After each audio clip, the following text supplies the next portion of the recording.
Bismillahirrahmanirrahim. Assalamualaikum warahmatullahi wabarakatuh.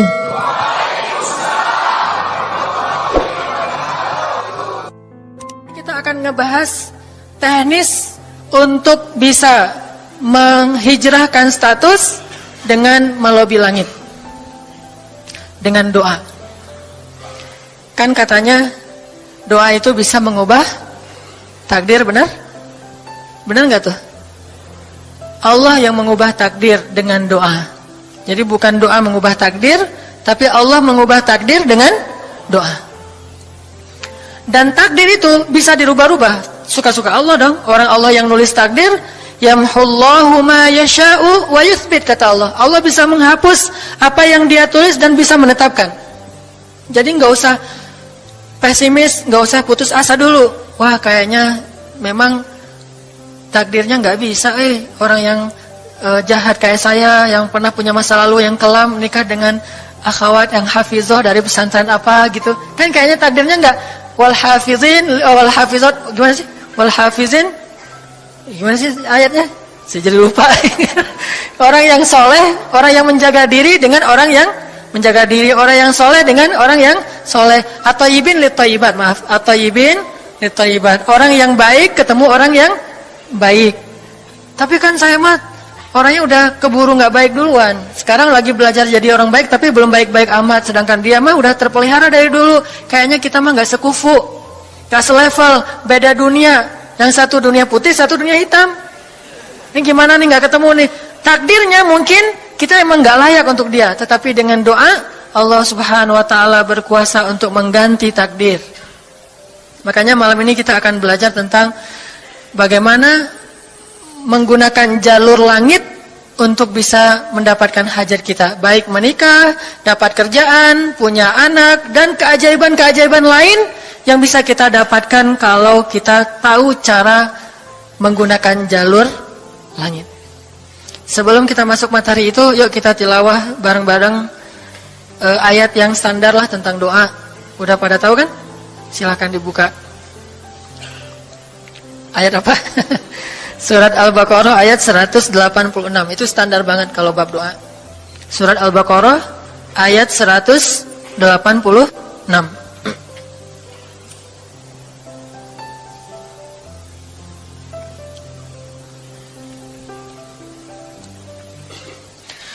A'udzu billahi minasy syaithanir rajim.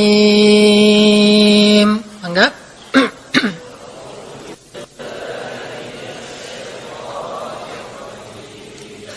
Bismillahirrahmanirrahim.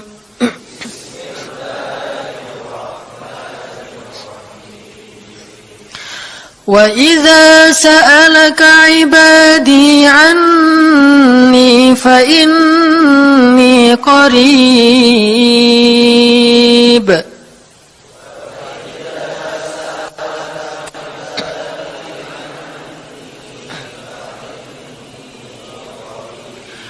Ujibu da'watad da'i idza da'an.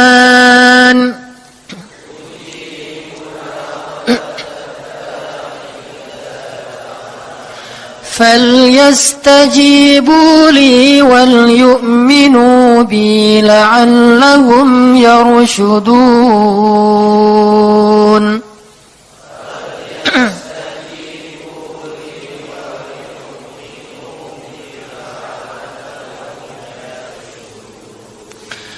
Dan apabila hamba-hambaku bertanya kepadamu tentang aku, maka jawablah bahwasanya aku dekat. Aku mengabulkan permohonan orang-orang yang berdoa kepadaku apabila dia memohon kepadaku. Maka hendaklah mereka memenuhi segala seruanku dan hendaklah mereka beriman kepadaku agar mereka selalu berada dalam kebenaran. Shadaqallahul azim. Teman-teman yang dirahmati Allah Subhanahu wa taala, ayat ini adalah ayat, kalau kita kasih judul, ayat ini tuh janji Allah kepada orang yang berdoa. Janji Allah kepada orang yang berdoa. Makanya doa itu benar-benar senjata orang mukmin. melebihi senjata apapun yang dimiliki oleh seseorang. Paling dahsyat itu kalau punya doa. Jadi kalau orang yakin kepada Allah, maka dan keyakinan dia kepada Allah lebih besar daripada keyakinan dia kepada apapun, maka selama dia masih bisa berdoa kepada Allah, dia tenang. Ada masalah dikit, oh Ilahi. Ada masalah dikit, Ilahi. Ada masalah dikit, Rabbi. Terus saja. Ada masalah sepele apapun, minta ke Allah. Ada masalah apapun, minta ke Allah. Dan kata Nabi, janganlah kalian menjadi lemah dalam berdoa, karena sesungguhnya tidak akan binasa seseorang selama dia masih berdoa kepada Allah. Itu hadis Nabi dari Aisyah. Janganlah kalian menjadi lemah dalam berdoa, artinya jadi pundung, jadi putus asa dalam berdoa, karena tidak akan binasa seseorang selama dia masih berdoa kepada Allah Subhanahu wa taala. Jadi kalau kita masih terus mengharap dan meminta kepada Allah, kita nggak akan binasa, kita nggak akan kalah, kita nggak akan rugi. Dan kata para ulama, segala sesuatu di dunia ini akan pergi dan tidak kembali. Ini clue penting nih, bisa dicatat. Segala sesuatu di dunia ini akan pergi dan tidak akan kembali kecuali doa. Dia pergi dan dia pasti akan kembali. Segala sesuatu kalau udah pergi di dunia ini nggak akan kembali lagi. Kalau pergi di sini maksudnya pergi kepada Allah. Tapi kalau doa pergi ke Allah, dia pasti akan balik lagi kepada yang meminta. Satu-satunya yang pergi ke Allah dan kembali di dunia ini hanyalah doa. Makanya ayat ini kalau kita kasih judul adalah janji Allah kepada hambanya yang berdoa. Allah berjanji, apa kata Allah? Inni qaribun. Aku itu dekat. Maksudnya nggak mungkin aku nggak dengar doa kalian. Begitu kita berdoa, kita pikir, Allah dengar nggak ya? Jangan-jangan kok doa saya belum diijabah, kayaknya Allah nggak dengar yang kemarin, saya harus keraskan lagi suara saya. Nggak, inni qarib, arti inni qarib, aku itu dengar banget apa yang kamu ucapkan. Nggak usah diucapkan, di dalam hati aja Allah udah dengar. Siapa yang pernah berdoa di dalam hati terus langsung Allah ijabah? Rasulullah. Coba teman-teman buka awal juz kedua. Ayat surat Al-Baqarah ayat 144. Itu gara-gara Nabi ada harapan di dalam hati tapi nggak berani ngomong gitu ke Allah. Cuma dipendam di dalam hati doang. Tapi langsung diijabah oleh Allah. Ayat surat Al-Baqarah ayat 144. Allah berfirman, "Qad nara taqalluba wajhika fis samaa." فَلَنُوَلِّيَنَّكَ قِبْلَةً تَرْضَاهَا فَوَلِّ وَجْهَكَ شَطْرَ الْمَسْجِدِ الْحَرَامِ وَحَيْثُ مَا كُنْتُمْ فَوَلُّوا وُجُوهَكُمْ شَطْرَهُ وَإِنَّ الَّذِينَ أُوتُوا الْكِتَابَ لَيَعْلَمُونَ أَنَّهُ الْحَقُّ مِنْ رَبِّهِمْ وَمَا اللَّهُ بِغَافِلٍ عَمَّا يَعْمَلُونَ. Jadi ceritanya, orang Yahudi suka menghina kaum muslimin gara-gara orang Islam kalau sholat waktu itu masih menghadap ke Al-Aqsa, Palestina. Jadi kata orang Yahudi itu, lihat orang Islam mah fake, suka niru. Kita sholat menghadap Al-Aqsa, mereka sholat menghadap Al-Aqsa. Berarti agama mereka itu adalah agama yang meniru agama kita, nggak original. Sering diperolok-olok, setiap kaum muslimin sholat dihina sama mereka. Akhirnya Nabi ngerasa sedih. Wah, gimana ya caranya? Sehingga setiap sore Nabi berdiri di suatu bukit, kemudian lihat ke langit. Cuman nggak ngomong, gini aja ke langit. Membatin. Bayangin, pernah nggak teman-teman membatin ke Allah? Ini yang harus kita coba lakukan. Belajar membatin kepada Allah. Itu romantis banget. Jadi duduk sendiri, Allah, ngomong gitu dalam hati.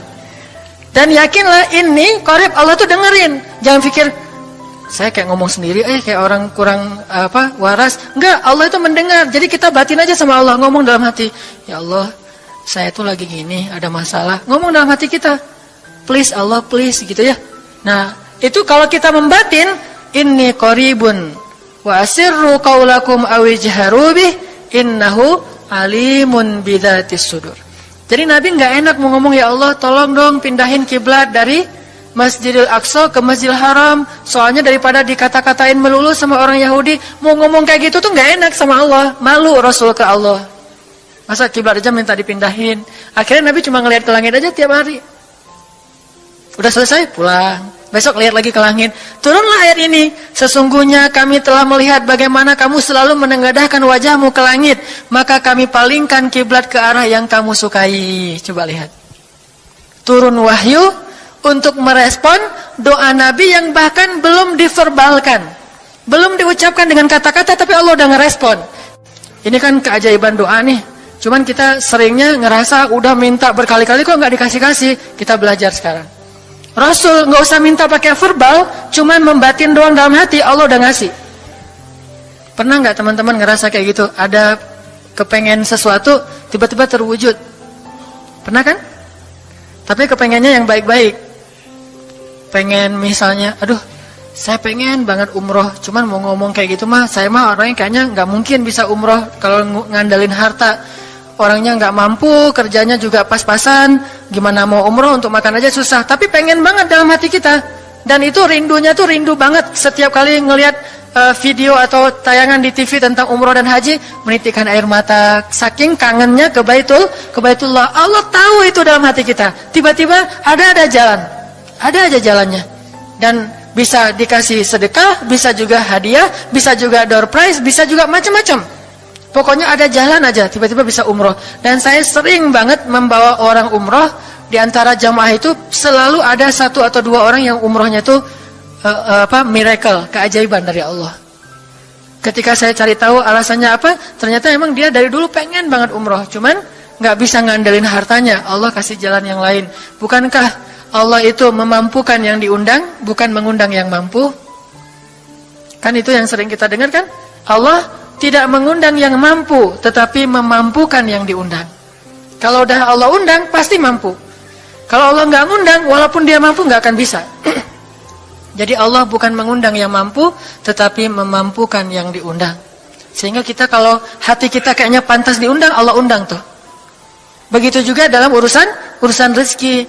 Aduh, saya pengen kerjaan yang kerjaannya itu lebih halal, lebih nyaman, bisa sholat berjamaah tepat waktu, ada waktu juga buat keluarga, bisa juga berdakwah ke teman-teman. Akhirnya membatin kita itu karena kuat banget, Allah wujudkan.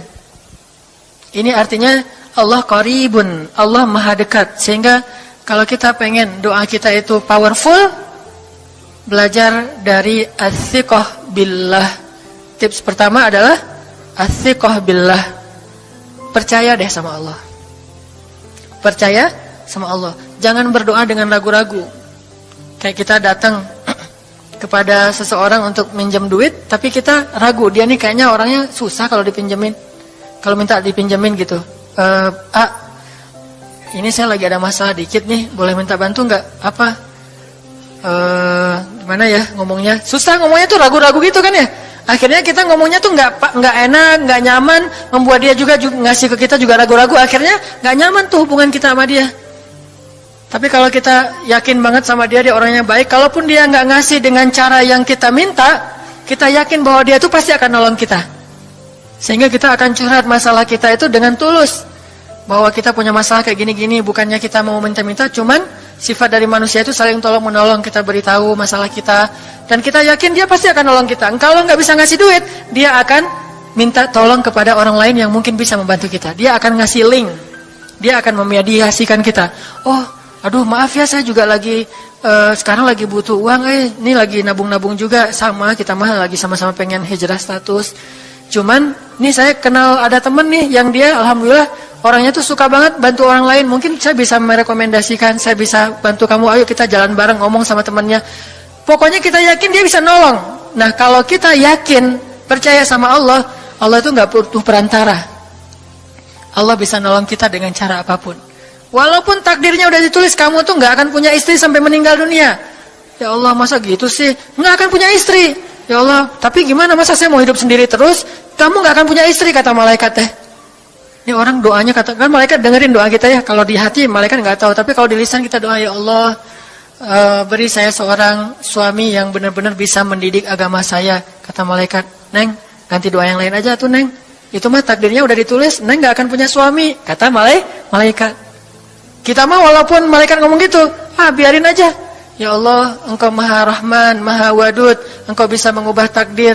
Kata malaikat, ya juga sih. Cuman takdirnya udah ditulis Neng. Ya Allah, terus saja tiba-tiba tok, Assalamualaikum, Waalaikumsalam. Ayahnya nemuin, ternyata pas kita nguping dari kamar, wah itulah calon pangeran kita yang datang untuk melamar kita, calon raja, calon imam. Malaikat heran-heran, wah subhanallah nih, si Enang ini gak putus asa dalam meminta. Kita juga gitu, doa aja terus. Walaupun takdirnya sudah ditulis, karena Allah bisa mengubah takdir lewat doa dan harapan. Masih ingat cerita seorang ibu di zaman Nabi Musa dulu? Yang datang kepada Nabi Musa bilang, ya Nabi Allah, ya kalim Allah, saya gak punya anak, udah tua kayak gini, bisa gak ya? Saya minta tolong Nabi Musa doa kepada Allah supaya saya punya anak. Kata Nabi Musa, bisa aja sih, gak apa-apa ibu. Ya udah saya doain, ya Allah, ini ada ibu minta anak. Kata Allah, ya Musa bilang ke dia gak akan punya anak, itu sudah takdirnya. Kata Nabi Musa, ibu maaf, udah ada jawaban nih dari Allah. Gimana ya Nabi Musa? Allah bilang takdir ibu gak akan punya anak. Oh gitu ya, ya udah deh pulang. Sampai di rumah, ya Rahim, ya Rahim, doa aja terus. Besok datang lagi, karena dia pengen tahu kabar dari langit. Nabi Musa itu bisa bicara ke langit. Ya Nabi Allah, saya mau tahu nih, kira-kira Allah sudah memperkenalkan belum ya permintaan saya? Permintaan apa? Pengen punya anak. Tapi kan kemarin udah, kata Allah takdirnya gak akan punya anak. Ya coba aja dulu sekali lagi, siapa tahu sudah mau. Sekarang Allah memperkenankan. Wah ini benar-benar dia husnuzan sama Allah. Siqah, percaya sama Allah. Gak percaya kepada yang lain, percaya sama Allah aja. Nabi Musa karena udah terus aja direngekin minta gitu. Nabi Musa bilang, ya Allah, ini ada ibu yang kemarin, gimana dong ya Allah? Kata Nabi Musa, kata Allah, ya Musa, takdirnya dia gak akan punya anak. Bilang sama dia, ibu, udah terima aja takdir ibu gak akan punya anak. Oh ya, pulang lagi. Ya Rahim, terus saja sepanjang malam, sepanjang hari doa, berhari-hari datang lagi kepada Nabi Musa. Ya Nabi Allah, udah berubah belum? Udah mau belum Allah ngasih saya anak? Kan udah kemarin takdirnya, tapi coba lagi, sekali lagi aja. Nabi Musa minta lagi ke Allah, kata Allah masih yang sama, pulang lagi, gak datang-datang lagi ke Nabi Musa. Setelah beberapa bulan, datang-datang bawa bayi. Assalamualaikum, sudah semangat sekarang, beda gitu ya. Kalau dulu Assalamualaikum, melas gitu ya. Sekarang Assalamualaikum, hai Nabi Musa. Kata ibu, ibu yang kemarin? Ya itu siapa? Anak saya. Anak ibu? Anak kandung maksudnya, bukan nyuri. Nggak, anak kandung saya ini Nabi Musa. Wah, Nabi Musa nggak wah sih, subhanallah kalau Nabi Musa. Kalau saya mah wah gitu ya. Kalau Nabi Musa, Masya Allah. Nabi Musa tanya ke Allah, ya Allah, itu ibu yang kemarin katanya takdir nggak akan punya anak, kok bisa punya anak? Ceritanya gimana Allah? Ceritain dong, saya kok nggak update gitu informasinya. Kata Nabi Musa. Allah ngasih update. Kata Allah, Musa, setiap kali aku bilang dia nggak akan punya anak, dia terus berdoa dengan menyebut Ya Rahim, Ya Rahim.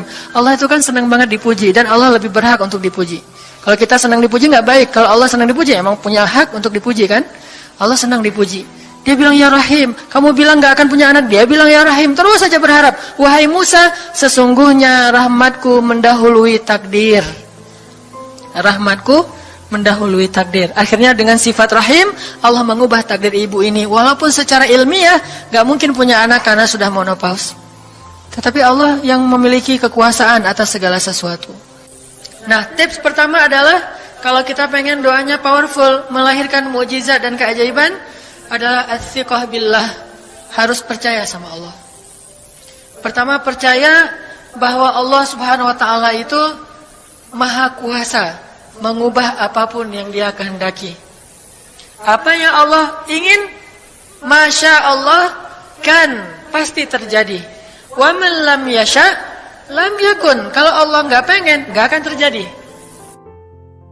Jangan suuzon sama Allah terus bilang, nggak enak banyak minta, amal saya sedikit, mending saya beramal aja nggak usah banyak minta. Jangan memperlakukan Allah seperti kita memperlakukan makhluk. Orang kalau kita banyak minta, dia akan kesulitan. Lama-lama dia akan merasa terganggu. Tapi Allah kalau nggak diminta, dia marah. Manusia kalau kita minta banyak-banyak, dia marah. Allah kalau kita nggak minta, dia malah marah. Masya Allah ya, luar biasa. Allah tuh senang banget kalau hambanya meminta. Sehingga di antara hamba yang paling Allah cintai, di antara hamba-hambanya, hamba yang paling banyak menengadahkan wajah dan telapak tangannya. Ilahi, ilahi. Minta sama Allah, Allah tuh suka banget diminta.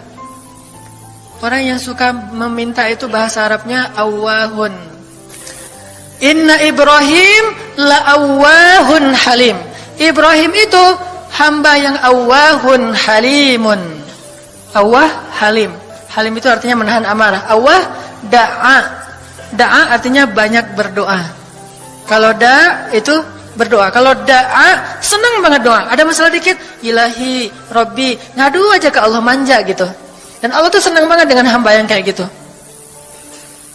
Sehingga sampai Nabi mengatakan, mintalah kepada Allah walaupun cuman garam. Garam aja minta ke Allah. Sepele banget masalah kita.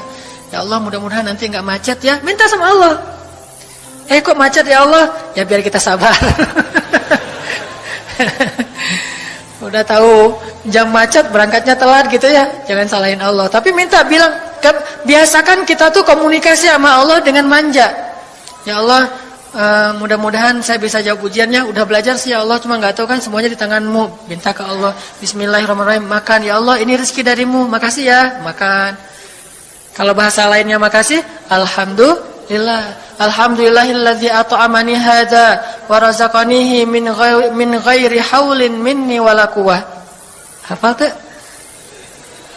Kalau enggak hafal, udah aja bismillah lah. Alhamdulillah gitu. Bismillah ya Allah, Masya Allah ini rezeki darimu. Udah selesai makan, udah sendawa gitu. Alhamdulillah, Allah baik banget. Ngomong sama Allah, sering-sering komunikasi sama Allah. Dan Allah itu wa huwa ma'akum aina ma kuntum. Dia bersama kalian dimanapun kalian berada. Bersama ya, bukan ada. Kalau ada itu beda. Allah di mana-mana itu beda. Tapi Allah bersama kalian itu artinya Allah melihat, Allah mendengar, Allah menyaksikan, Allah mencatat, Allah maha menilai bersama kita. Kalau ada, dia bertempat. Sehingga nanti kalau ada anak bilang, "Mah, Allah di mana?" Allah ada di mana-mana, Dek. Ntar dia malah karena cerdas, kalau gitu di WC juga ada, kan nggak boleh kan? Ini jawaban yang keliru, kurang filsafat. Allah itu bukan ada di mana-mana. Allah bersama kita dimanapun kita berada. Itu beda. Kalau bersama, ma'iyah artinya Allah melihat, menyaksikan, mendengar, menghargai, dan terus memelihara dimanapun. Sehingga nggak usah khawatir bahwa ini mah nggak di masjid, nggak apa-apa. Selama bukan di tempat yang najis, seperti di kamar mandi atau di mana yang tempat-tempat yang nggak boleh, kita itu mah nggak. Tapi yang di tempat yang umum, di pasar, di jalan, lagi di kendaraan, di dalam masjid, di luar masjid, Allah, ilahi, Rabbi. Kalau perlu lebih manja lagi, pakai irama dikit. Allah, gitu. Wah, kayak orang manggil temennya gitu. Atau kita miss call Allah dulu. Ya Allah, udah nggak ngomong apa-apa. Itu miss call. Miss call Allah. Ngapain miss call? Caper, kangen sama Allah. Allah, gitu lagi. Itu zikir kan? Allah, Allah, Allah. Kata Allah, ada apa hambaku? Allah lagi. Terus saja Allah di miss call berkali-kali. Pas Allah buka, wah 100 miss call. Allah 100 kali zikir. Udah 100 kali miss call, Allah yang telepon balik. Ada apa hambaku? Wah, ditelepon sama Allah. Lewat kejadian-kejadian hidup, tiba-tiba ada kejutan dari Allah. Langsung bilang sama Allah, thanks Allah. Kan romantis itu sama Allah. Jangan cuma sama cewek doang bilang thanks, segala macam bahasa-bahasa yang keren. Sama Allah juga harus keren. Tapi setelah thanks, alhamdulillah, karena itu yang paling baik. Intinya harus percaya sama Allah. Allah tuh senang banget didoain, kita berdoa kepadanya gitu. Allah tuh senang. Terus makna percaya sama Allah juga, kita percaya bahwa Allah itu nggak akan ngecewain orang yang berdoa. Ujibu da'watad da'i idza da'an. Aku pasti mengijabah doa hamba-hamba yang berdoa kepadaku. Enggak usah khawatir, pasti diijabah. Tapi kok masih belum aja Ustaz? Nah, kita harus belajar apa itu makna diijabah. Jangan-jangan Allah udah mengijabah, kita nggak ngerti. Kayak ada analogi tentang orang yang tenggelam, terus dia meninggal sambil menuduh Allah, Allah kan nggak nolong saya, bukankah aku sudah mengirim pelampung? Jadi pelampung itu cara Allah menolong kita. Kita berharap ditolongnya tiba-tiba selamat aja di pantai. Nggak kayak gitu, Allah punya cara. Sehingga kita harus belajar memahami maksud Allah. Allah maksudnya apa? Di antara cara Allah mengijabah, kata para ulama, satu, Allah mengijabah persis seperti yang kita minta. Dua, Allah mengijabah yang lebih baik dari yang kita minta. Yang ketiga, Allah kalau nggak ngasih persis, ngasih yang lebih baik, dikasih di akhirat. Bahkan itu lebih keren daripada di dunia. Kok di akhirat sih? Ntar dulu. Akhirat itu jaraknya nggak jauh dengan kita. Cuma 60 tahun.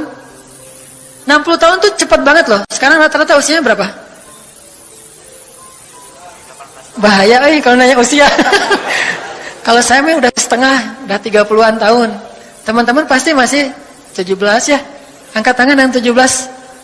Nggak ada. Di bawah 20 tahun, di bawah 20 tahun. Yang di atas 40. Gue nggak berani angkat tangan, ada sih. Artinya waktu 60 tahun itu nggak lama, sebentar doang. Jadi analoginya gini, kita lagi kuliah, pengen nikah. Terus kita naksir sama seorang cewek cantik banget. Dan saking cantiknya sampai kita cuma bisa bermimpi. Wah, saking cantiknya kayaknya nggak mungkin banget buat kita. Tiba-tiba ayahnya bilang, "Dek, kamu senang sama anak saya?" "Yang mana, Pak?" Masih nanya yang mana? Takutnya yang tadi kebalik. Ini yang lagi kuliah yang namanya si Fulanah misalnya. Sebutlah namanya Nisa apa gitu ya. Terus dia bilang, "Boleh Bapak setuju kamu nikah sama anak saya, tapi ditunda dulu sampai kamu lulus kuliah." Kita senang gak tuh? Sampai lulus kuliah, nggak apa-apa. Masa kita bilang, "Nggak mau Pak, kalau lulus kuliah mending gak usah deh, saya mau yang sekarang." Pasti nggak gitu kan? Karena kita tahu ini cantik banget, keren banget, soleha banget, idola banyak cowok-cowok di kampus, dikasih buat kita. Syaratnya cuma satu, tunggu lulus kuliah 4 tahun lagi. Pasti kita akan sabar banget menanti itu. Nggak mungkin kita bilang, "Pak, Bapak kalau nawar yang serius dong, 4 tahun mah lama tuh Pak." Yang kedua, tips supaya doa kita powerful. Kalau doa sama Allah itu yang romantis. Bahasa Arabnya munajat, curhat sama Allah. Dan doa itu ibadah, bukan sekedar permintaan, bukan cuma request, tapi ibadah. Jadi kalau orang rajin doa sama Allah itu akrab sama Allah. Dan kalau akrab jadi romantis sama Allah, enak gitu, hubungannya dengan Allah tuh adem banget, nyaman banget. Pas dia berdoa, "Ilahi," gini ngomong kayak Nabi Zakaria yang tadi di surat Maryam pas sholat rakaat kedua. Apa kata Zakaria? Ini bentuk curhatnya Zakaria. Qala rabbi inni wahana al-'azmu minni washta'ala ar-ra'su shayba wa lam akun bidu'aika rabbi syaqiyya. Nabi Zakaria doa romantis, suaranya pelan. Wadhkur fil dzikru rahmati rabbika 'abdahu Zakaria idz nada rabbahu nidaan khafiyya. Zakaria tuh kalau doa tuh lirih banget suaranya. Lembut banget. Jadi duduk sendiri, "Ilahi ya Allah." Bersenandung seperti Nabi Daud. Romantis sama Allah, bukan "Ya Allah." Itu mah doa khusus untuk perang, itu mah. Doain Palestina, doain Suriah itu harus tegas. Kayak Nabi kalau berdoa itu dengan menelunjuk. Kadang Nabi mengangkat tangan, kadang Nabi mengangkat kedua tangan sampai tinggi, kadang Nabi nggak mengangkat tangan, kadang Nabi memakai telunjuk. Semuanya itu sunnah. Dan kita saling debat masalah, "Oh nggak boleh angkat tangan." Kadang Nabi mengangkat tangan, kadang Nabi tidak mengangkat tangan, kadang Nabi malah menunjuk gini. Kalau urusannya bab perang, biasanya gini, "Ya Allah, ya Allah," bukan nyuruh Allah ya. Beda kesannya nunjuk Arab dengan nunjuk Indonesia. Kalau Arab, ngapain lo nunjuk gue? Kan gitu ya. Kalau Allah mah nggak kayak gitu. Allah pakai bahasa Arab, jadi pakai filsafat Arab. Nunjuk itu maknanya sangat berharap dan tegas gitu. Jadi kita doa pelan, "Ya Ilahi, Inni wahanal azmu minni washta'ala ar-ra'su shayba wa lam akun bidu'aika rabbi syaqiyya. Ya Allah, tulang saya sudah lemah, rambut saya sudah beruban semuanya, tidak ada satu helai pun yang hitam. Tapi saya belum pernah berputus asa dari berdoa kepadamu ya Allah. Ini namanya curhat. Wa inni khiftul mawaliya min warai. Ya Allah, saya takut banget kalau saya meninggal tidak ada yang meneruskan dakwah saya, sedangkan Bani Israel itu mudah tergelincir. Fahabli min ladunka waliya. Ya Allah, beri saya seorang anak walaupun istri saya sudah mandul, tapi saya terus berharap kepadamu ya Allah. Ya Allah, please gitu. Waj'alhu rabbi radiyya. Ya Allah, jadikan anak itu yang sangat engkau ridhai. Minta Nabi Zakaria ke Allah.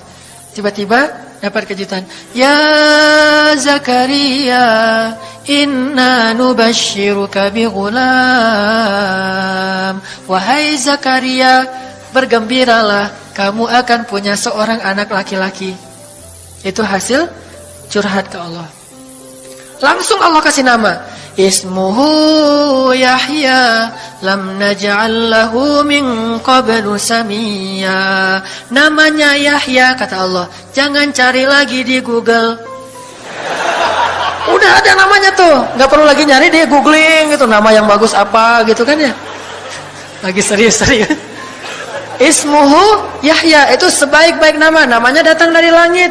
Ismuhu Yahya lam naj'al lahu min qablu samiyya. Belum pernah ada anak sesoleh dia di muka bumi. Wah, ini first nih, anak paling soleh.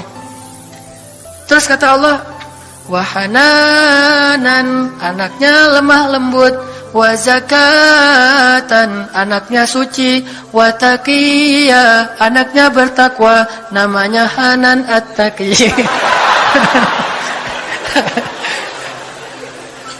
Itu mah doa ya, bukan GR. Karena saya juga belum bertakwa. Hanya Allah yang tahu siapa yang paling bertakwa. Terus apalagi sifatnya? Wa barram biwalidayhi, anaknya sangat berbakti kepada orang tua. Allah kasih spesifikasi anak yang Allah pengen ngasih ke Zakaria. Itu luar biasa sifat-sifatnya.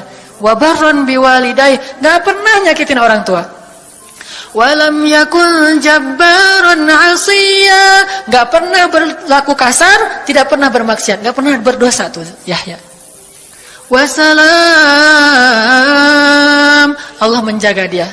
Wassalamun alaihi yauma wulida, Allah jaga dia ketika dia lahir. Wa yauma yamutu, ketika dia wafat. Wa yauma yub'atsu hayya, ketika dia dibangkitkan. Wah, ini dijamin dunia akhirat sama Allah. Hasil munajat.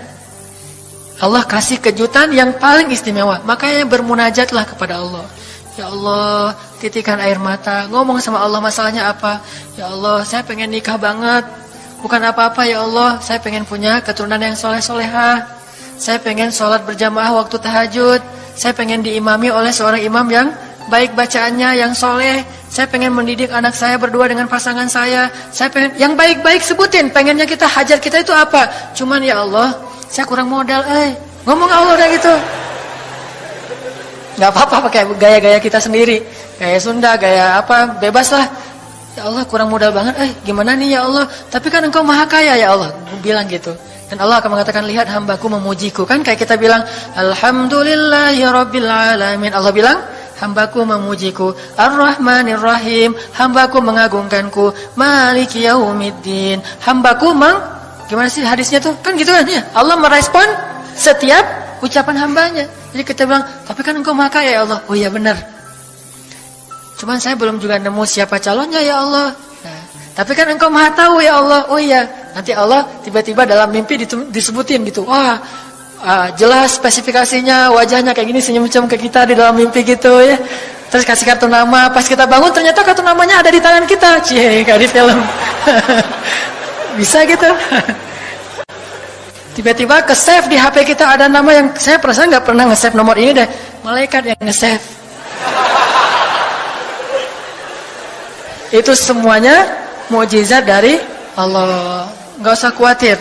Allah punya cara. Tadi mah walaupun heureuy, tapi sebetulnya pesannya adalah Allah itu punya banyak cara untuk menolong hambanya. Tidak usah kita atur gimana caranya. Bukan kita yang mengatur caranya, kita hanya bermohon kepada Allah. Allah yang punya sekian banyak cara. Allah bisa pakai cara ilmiah, bisa cara yang tidak ilmiah, bisa cara yang berlawanan dengan ilmiah. Ilmiah itu kan ciptaan Allah. Jadi jangan mengukur dengan logika kita. Tapi mengikhtiar dengan logika kita harus. Kalau ikhtiar harus ilmiah. Tapi kalau iman gak perlu ilmiah. Sakit, ikhtiarnya ke dokter. Tapi yakinnya gak boleh yakin sama dokter. Ikhtiarnya seilmiah mungkin. Tapi imannya gak boleh ilmiah, rabbaniyah. Allah berkuasa dengan ilmiah, tanpa ilmiah, bertentangan dengan ilmiah. Allah bisa menciptakan seseorang dari ayah dan ibunya, bisa tanpa ayah tapi punya ibu doang seperti Isa. Atau bisa gak punya ayah, gak punya ibu seperti Adam. Allah bisa menciptakan onta dari induknya, bisa keluar dari batu seperti untanya Nabi Soleh. Allah maha kuasa, makhluk tidak kuasa. Minta sama Allah dengan harapan-harapan yang indah, munajat. Ini sekarang coba kita dengar bagaimana munajatnya Nabi ketika pulang dari Taif. Nabi itu kan sedih banget pulang dari Taif. Luar biasa dihinanya oleh orang-orang Taif. Di antara penghinaan orang Taif yang masih terekam oleh sejarah itu, orang Taif mencemooh Nabi dengan mengatakan, emangnya benar kamu itu, emangnya benar Allah mengangkat kamu jadi Nabi? Itu penghinaan, dihina gitu. Muhammad, beneran gitu Allah mengangkat kamu jadi Nabi? Kayak gak ada orang lain, kata orang Taif. Terus ada lagi yang bilang, Muhammad, kalau kamu itu seorang Nabi, saya tidak berani ngomong sama kamu, nanti saya terkutuk. Tapi kalau kamu bukan Nabi, pendusta, ngapain juga saya ngomong sama kamu? Jadi mending gak usah ngomong aja, daripada ngomong dengan pendusta. Intinya dia gak mau ngomong sama Nabi, tapi meracau. Dia bilang, kalau kamu Nabi, kalau saya berdebat kamu, saya akan dikutuk. Kalau kamu bukan Nabi, berarti kamu pendusta. Ngapain juga saya berdebat sama kamu, menghina. Ada yang bilang, wahai Muhammad, pergi kamu, jangan dekat-dekat dengan kampung kami. Disuruh anak kecil mengusir Nabi. Bayangin, bagi orang semulia Rasulullah, diusir oleh anak kecil, dikejar-kejar pakai batu kerikil, dilemparin, itu luar biasa. Berat banget perasaan beliau. Sama anak kecil, sama perempuan, sama budak-budak. Yang laki-lakinya tuh hanya bersorak di belakang. Perempuannya, bagi orang Arab, dihina oleh perempuan, itu luar biasa penghinaannya. Makanya di Mesir, pengalaman saya ketika di Mesir, orang Mesir itu paling takut sama cewek. Di pasar kalau ada ibu-ibu yang belanja, Mang, bungkusin yang ini. Dibungkusin. Nggak jadi deh, yang itu aja. Ya, bungkus lagi. Kayaknya, nggak jadi yang itu aja. Sampai 3 kali, si emangnya nggak boleh marah. Kenapa? Cewek. Itu di Mesir tuh. Kalau di kita, wah, udah habis itu. Gak usah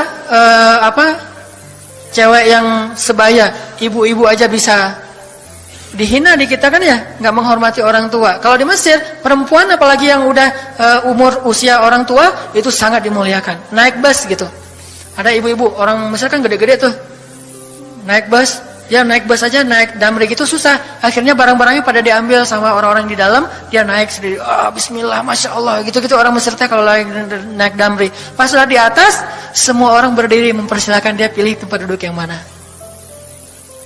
Itu budaya yang mungkin di Singapura juga pas saya ke Singapura kayak gitu. Tapi kok di Indonesia agak-agak jarang nih. Sering ada laki-laki muda duduk di halte atau di mana tempat-tempat umum, sementara di sebelahnya ada ibu-ibu yang gendong anaknya, tapi nggak ada tempat duduk. Di mana rasa malu dan rasa penghargaan terhadap perempuan.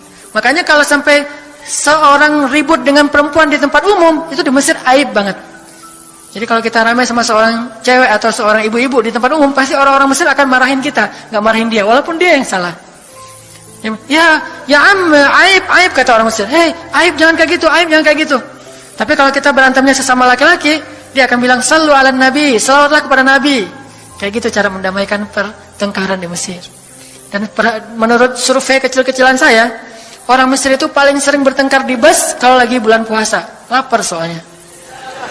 Itu sering banget, asal bulan puasa ramai di bus. Wah, orang Mesir kan suaranya kencang ya, kayak singa gitu. Wah, ramai di jam 2 orang. Akhirnya yang lain bilang, sallu ala nabi. Langsung, sallallahu alaihi wasallam. Lagi. Tapi dia sempat salawat dulu. Kalau kita kan, apaan sih? Nggak ada hubungannya juga, nggak nyambung, keles gitu. Kalau di Mesir mereka paham. Kalau dibilang nabi, langsung mereka menghargai sallallahu alaihi wasallam. Terus marah lagi. Ya ammi, sallu ala nabi, sallallahu alaihi wasallam. Lagi. Kadang-kadang saking marahnya, shollu ala nabinya sambil marah-marah, sallallahu alaihi wasallam saya bilang juga. Jadi sampai ada yang bertengkar dua orang disikapin dengan bijak. Orang Mesir kalau marah tuh suka bilang keledai, ya Ahmar, wahai keledai gitu. Terus yang orang bijak ini kayaknya educated dosen gitu kayaknya, dia bilang, emangnya ada keledai selain engkau di sini? Terus dia bilang, nggak ada. Ada. Apapun jawabannya salah. Memangnya ada keledai selain kamu di sini? Kalau dia bilang nggak ada, berarti emang kamu sendiri. Kalau dia bilang ada, berarti kamu juga keledai. Cerdas ya, luar biasa nih di Mesir. Saya dapat banyak luar biasa pengalaman. Intinya apa? Perempuan yang mengusir Nabi di Taif, perempuan, anak-anak, budak. Coba gimana perasaan Nabi? Itu benar-benar nelangsa banget, sedih banget. Begitu turun dari Taif, Nabi SAW kemudian istirahat, habis dikejar-kejar dari pagi sampai sore di kebun kurma. Nabi lagi istirahat, terus Nabi berdoa. Nih doanya saya bacain ya. Wahai Robku, kepada engkaulah aku adukan kelemahan tenagaku dan kekurangan daya upayaku. Wahai Robku, engkaulah yang maha rahim, engkaulah pelindung orang-orang yang lemah, engkaulah penciptaku. Kepada engkau aku berserah diri ya Allah. Kepada musuh, kepada siapa engkau akan menyerahkanku ya Allah? Kepada musuh yang akan mencelakaiku, atau kepada keluarga yang akan membantu urusanku. Tapi apapun itu, tidak ada keberatan bagiku, asal engkau tidak marah kepadaku. Mau diserahin ke musuh, gak apa-apa ya Allah. Mau diserahin kepada keluarga juga gak apa-apa, yang penting kau gak marah ya Allah. Ini bahasa Nabi. Terus Nabi bilang, sedangkan kasih sayangmu maha luas bagiku, aku berlindung dengan cahaya wajahmu yang mulia, yang menyinari langit dan menerangi segala yang gelap, dan atasnya lah teratur segala urusan dunia dan akhirat. Dari engkau menimpakan atas diriku kemarahanmu, aku berlindung dari kemarahanmu ya Allah, dari juga azab-azabmu. Kepada engkaulah aku adukan perihalku, sehingga engkau ridho, tiada daya dan upaya melainkan dengan kekuasaanmu ya Allah. Tapi ini kalau kita baca dengan versi Arabnya lebih romantis lagi. Versi terjemah memang agak kaku. Kalau kita tahu bahasa Arabnya, ya Allah, tidak masalah aku diperlakukan kayak gini. Tidak masalah aku diusir, aku dihina, aku disakiti, aku dilempari, aku dikejar-kejar. Yang penting engkau tidak marah kepadaku. Coba, gimana Nabi itu cinta sama Allah. Mendengar doa Nabi yang romantis banget, sambil menitikan air mata, tubuhnya banyak bekas luka lemparan batu, bajunya itu kotor. Malaikat itu sampai gak tega, sampai Jibril turun. Wahai Muhammad, kata Jibril. Ya Rasulullah, wahai kekasih Allah, kata Jibril. Allah maha mengetahui apa yang telah terjadi pada dirimu terhadap orang-orang ini. Allah telah memerintahkan malaikat gunung untuk mentaati perintahmu ya Rasulullah. Kata malaikat. Jadi kayak ada seorang anak yang nangis sedih, tiba-tiba datang ayahnya ngelus-ngelus gitu, menenangkan dia. Ya Rasulullah, Allah udah memerintahkan malaikat gunung kok, jadi menghibur gitu. Jangan sedih ya Rasul, jangan sedih, gak apa-apa. Itu malaikat gunung udah siap tuh, apapun yang kamu perintahkan. Langsung malaikat gunung siap-siap gitu. Terus kata malaikat gunung, ya Rasulullah, wahai kekasih Allah, perintahkan saja kepada kami apapun. Jika engkau mau, kami akan timpakan dua gunung ini kepada penduduk Taif, sehingga mereka mati terhimpit oleh gunung-gunung yang kami timpakan. Perintahkan ya Rasulullah, perintahkan. Kata Rasulullah, tidak wahai para malaikat. Kalaupun mereka tidak beriman hari ini, aku berharap kepada Allah, anak cucu mereka kelak akan beriman. Nabi gak sakit hati kepada orang Taif. Dan Nabi juga tidak marah kepada Allah ketika beliau diperlakukan oleh hamba-hamba Allah kayak gitu. Tetapi yang penting Allah jangan marah sama saya ya. Kalau bahasa kita mah, ya Allah maaf ya saya jadi kayak gini nih. Tapi Allah gak marah kan? Gitu banget tuh sama Allah coba. Dia udah habis-habisan, kemudian belum berhasil dakwahnya, masih takut sama Allah. Kayak kita ngedakwahin teman kita, terus kita dicela sama teman kita, dimusuhi oleh teman kita gak marah sama dia, gak marah sama Allah. Gak bilang, Allah itu sih susah ya dakwah. Gak ngomong kayak gitu. Ya Allah maaf ya dia belum menerima dakwah saya. Ini pasti karena saya gak benar nih nyampainya. Ya Allah jangan marah ya sama saya, besok saya coba lagi gitu sama Allah.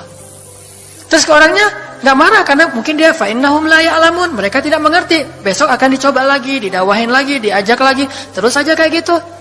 Ini munajat Nabi kepada Allah SWT. Sehingga gara-gara munajat itu malaikat turun. Sama kayak munajat curhatnya Nabi Yunus. La ilaha illa anta subhanaka inni kuntu minadh dhalimin. Subhanallah. Nabi Yunus tuh bermunajat di dalam perut ikan, lirih banget, suaranya tuh pelan banget. Tapi suara yang pelan itu menggetarkan arsy Allah Subhanahu wa taala. Kita udah teriak-teriak pakai mic, enggak ada yang bergetar. Nabi Yunus kalimatnya sederhana, tetapi dari hati banget, benar-benar curhat. Ya Allah, tidak ada ilah selain Engkau. Aku ini udah zalim terhadap diriku sendiri. Ya Allah, maafin saya, maafin saya. Subhanallah, subhanallah, Engkau maha suci, saya ini kotor. Engkau maha suci, saya ini kotor. Terus saja sampai suara Nabi Yunus di dalam perut ikan, di dalam laut yang dalam itu menggetarkan arsy Allah di langit ketujuh. Tiba-tiba malaikat arsy bertanya, suara siapa ini ya Allah? Begitu indah, begitu lembut, meminta ampun kepadamu ya Allah. Kata Allah, itu suara hambaku Yunus. Apa yang dia minta ya Allah? Dia minta ampun kepadaku. Ya Allah, please ampunin dia ya Allah, please. Kata malaikat-malaikatnya. Semua malaikat meminta ampun untuk Yunus alaihissalam. Sehingga kemudian Allah mengatakan, ya sudah, aku ampuni dia. Tiba-tiba Nabi Yunus diselamatkan. Curhat sama Allah. Kalau ada masalah, bilang ke Allah. Apapun, ya Allah. Duduk sambil bersandar di pohon. Ya Allah, coba buka surat Al-Qasas. Gimana Nabi Musa itu suka curhat kepada Allah. Surat Al-Qasas, surat 28 ya. Ayat ini ya. Ayat 16 coba. Ketika Nabi Musa enggak sengaja bunuh orang Kipti, Egyptian. Rabbi, inni zalamtu nafsi, faghfirli ya Rabbi. Ya Rabbi, saya tuh udah zalim, maafin saya ya Allah, ampuni saya. Ada masalah dikit, ngomong ke Allah. Habis ada kesalahan, ngomong ke Allah. Terus dia bilang lagi, Rabbi, ayat 17, bima an'amta alayya falan akuna zahiran lil mujrimin. Ya Allah, janganlah Engkau jadikan aku termasuk orang-orang yang berdurhaka atau berbuat dosa. Udah. Terus ada masalah lagi. Nabi Musa diusir dari Mesir, dikejar-kejar sama tentara Firaun di ayat 21. Apa kata Musa? Rabbi, najjini minal qaumiz zalimin. Ya Rabbi, selamatkan saya dari orang-orang yang zalim. Ngomong lagi ke Allah. Udah, Nabi Musa pergi sekarang. Kemana perginya? Dari Mesir ke Yordania, Madian kalau bahasa dulu. Pergi tuh. Begitu pergi ke Madian, bilang lagi ke ayat 22. Asa Rabbi ayyahdiyani sawa asabil. Mudah-mudahan Allah kasih saya jalan ya. Ya Allah, tunjukin dong saya jalan harus kemana nih. Saya nggak tahu harus kemana larinya. Allah tunjukin. Jalan sampai ke Madian. Begitu udah selesai adegan menolong dua orang perempuan yang sedang memberi minuman ternak. Nabi Musa capek kan? Udah seharian jalan, kemudian kurang makanan, sendiri, nggak jelas negeri yang beliau tuju. Akhirnya beliau bersandar di sebuah pohon di ayat 24. Terus beliau mengatakan, Rabbi, inni lima anzalta ilayya min khairin faqir. Ya Allah, saya butuh banget kebaikan darimu ya Allah. Saya sekarang lapar, saya haus, saya nggak punya tempat tinggal. Saya sangat butuh kepada kebaikan darimu. Bilang ke Allah. Tiba-tiba habis doa kayak gitu, datanglah cewek itu dengan malu-malu kan. Ayat berikutnya, ternyata cewek itu adalah bakal jadi istri Musa. Jadi kalau ada apa-apa bilang ke Allah.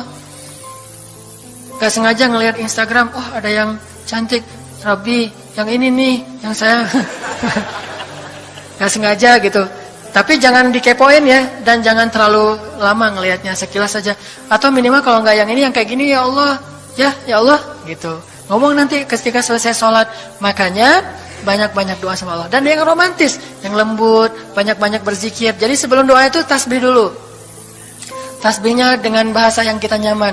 Subhanallah, subhanallah boleh. Atau dinyanyikan juga nggak masalah dengan suara yang baik. Bukankah Nabi menyuruh kita menghiasi Al-Quran itu dengan suara kita? Dan diantara isi Al-Quran adalah zikir.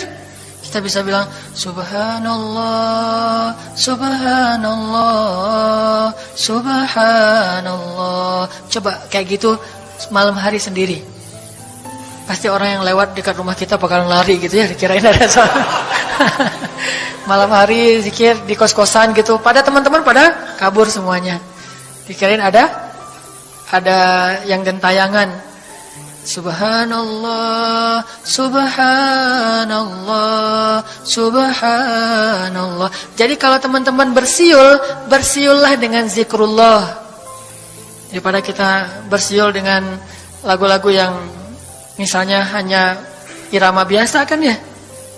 Saya udah gak hafal ya lagu-lagu terbaru. Yang dulu-dulu mah yang saya tahu paling kau hancurkan hatiku, hancurkan ya. Nah gitu aja bersiulnya di mobil, kau hancurkan hatiku. Mending kita subhanallah, subhanallah, subhanallah, subhanallah, subhanallah, subhanallah. Biasain aja bersiul dengan nama Allah. Itu namanya miskolin Allah. Sehingga nanti Allah akan melihat, wah ada hambaku nih menyebut-nyebut nama aku, kan di miskol tuh caper dulu. Udah gitu baru ya Allah, baru minta sama Allah. Jadi, kalau kita mau munajat, mau romantis, mau curhat sama Allah, sebut nama Allah, agungkan kebesaran Allah, berselawat kepada kekasih Allah, yaitu Rasulullah Sallallahu Alaihi Sayyidina Muhammad. Mau pakai Sayyidina mangga, enggak pakai Sayyidina mangga, yang penting jangan ribut bab Sayyidinanya.